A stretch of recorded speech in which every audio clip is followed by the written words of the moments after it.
తెల్లవారితే చక్రవర్తి అయి రాజ్యమునేలే రామయ్య. తండ్రి మాటకై పదవిని వదలి అడవులకేగెనయా.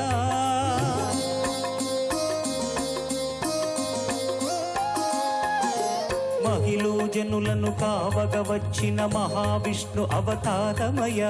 ఆలిని రక్కసుడపహరించితే ఆక్రోశించెనయా. అసురుని త్రుంచి అమ్మను తెచ్చి అగ్ని పరీక్ష విధించెనయా. సాకలి నిందకు సత్యము చాటగ కులసతినే విడనాడెనయ. నా రాముని కష్టం లోకంలో ఎవరూ పడలేదయ్యా.